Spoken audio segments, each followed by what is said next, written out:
Have any of the entities, IRS, DOJ, SEC, ever pushed back and denied the documents filed as we proceed to live in the private? They don't push back on the documents. What they say is, like at the DMV, you're not allowed to travel without a driver's license, but we're not asking them to cancel the license.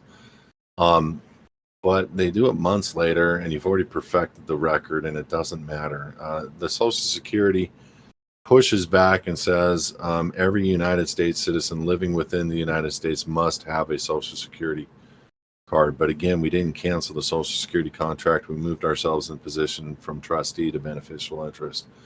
And so that's the difference. The BC is, are you operating it as the office holder and the trustee, or are you operating as the beneficiary? And so to specifically answer your questions, nobody's ever pushed back with anything that's caused anybody any grief whatsoever. We're creating the contract and putting ourselves in proper position, and they don't know what to do with that because it's lawful. It's legal. That SS5 form, that application you did as a kid for the Social Security, as a minor, or the one that your parents did for you or whatever, it's not a lawful contract for you. And we identify that. We show them why. And this is why we create the new record. But no, nobody has ever had any pushback from a standpoint of harming them, getting them in trouble, anything. And as a matter of fact, the state citizenship group in general is the most you don't hear about it ever. They don't want people to know about it. This is like the most protected group ever in the history of this world, because this is why I created the new show, State of Being. I want people to get it. They make their allegiance to whatever they want. But we have something special in this nation, and it's to be a state of the union citizen.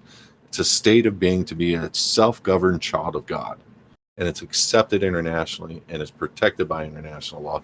This is why you'll never hear about it except through Supreme Court cases, or somebody else battled this for you 50 years ago, 10 years ago, Bond versus the United States, 200 years ago. All these cases, there's hundreds of cases regarding state citizenships that show it's not the same jurisdiction as the United States corporation or the United States citizen. So I understand your question was coming from, is there a pushback where you're feeling the pain? Absolutely not. No. We've had one guy get in trouble for filing it in a process and fashion that he shouldn't have. And he knew it. And he basically made an affidavit that he shouldn't have made. And I told him this. And here's a crazy thing. He actually could have very easily just did it our way and never got in trouble. This is why you want to know how to file this process properly. You don't want to lie about not having a social. People don't understand that. You don't want to put a social.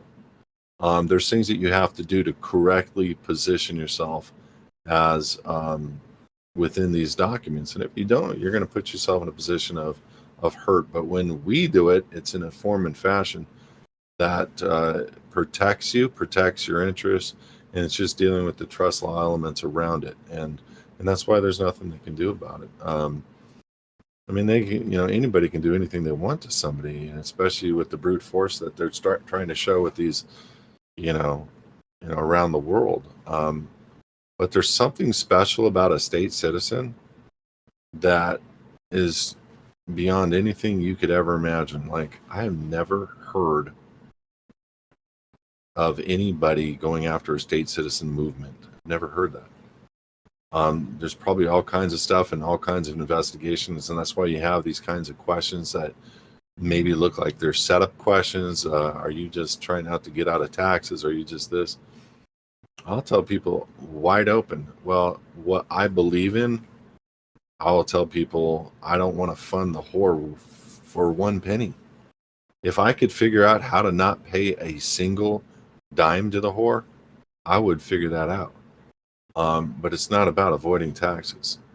It's about a belief system and being obedient to God. And you know what? God's going to protect me from the plagues. God is going to protect me from these weak sauce men, evil men that are waging war against God. I'm one of God's people. And This is all contract. If people don't think contracts are important, I'm going to tell you something. That's what God has given you. It's you. You have a choice to contract in believing in a son. You have a choice in believing whether God's going to be good for you or good with you or good to you or support you. Your belief system is what creates the contracts that lives your whole life out. And that's a whole nother element that we train you on under the Living in a Private program, is understanding the biblical word of God, understanding that you're hung by the tongue. And that's an important feature, because it's not just contracts, it's what you believe about yourself in a particular situation that will hang you, literally. And so I just dealt with fear from, there's always fear. I can't help fear. I can try to talk you off the mountain. I can try to change your mind, and you will find any excuse to stay in the system and pay your toll and to pay the whore. Go for it. Stay. That is a choice, and it's not my choice. So nobody gets in trouble for doing this process. Why? Because it's lawful. It's legal. It's what Ben Franklin was. You have a choice to be contracted to a corporation. You have a choice to be an employee or quit. It's that simple. You're quitting today. Welcome to HISAdvocates. You're quitting your job today as an employee of the United States.